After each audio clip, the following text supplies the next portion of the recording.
2026 मध्ये सरासरीपेक्षा यंदा कमी पावसाचा अंदाज वर्तवण्यात आलेला असून जून ते सप्टेंबर या 4 महिन्यांच्या कालावधीत मान्सून पर्जन्यमान सरासरीच्या 92% पावसाचा अंदाज वर्तवण्यात आला।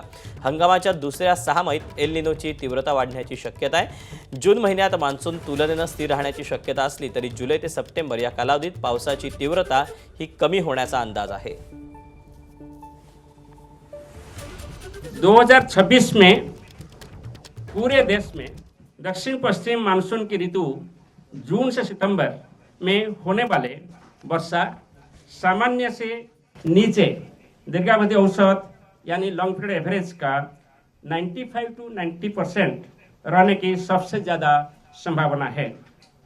मात्रा के हिसाब से पूरे देश में ऋतुनिष्ठ वर्षा दीर्घावधि औसत यानी एलपीए का 92% रहने की संभावना है।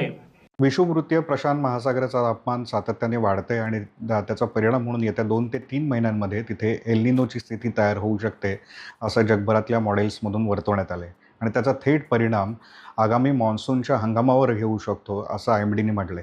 आयएमडीने आज जाहीर केलेल्या अंदाजानुसार आगामी जून ते सप्टेंबर या मान्सून हंगामामध्ये देशात सरासरीच्या 92% पावसाची शक्यता आहे। सरासरीपेक्षा कमी किंवा अपुरा पाऊस होण्याची शक्यता तब्बल 66% आणि देशभरातल्या प्रादेशिक वितरणानुसार महाराष्ट्रासह देशाच्या बहुतांश भागांमध्ये पावसाचं प्रमाण हे सरासरीपेक्षा कमी राहू शकतं असं आयएमडीच्या पहिल्या अंदाजामध्ये जाहीर करण्यात आले।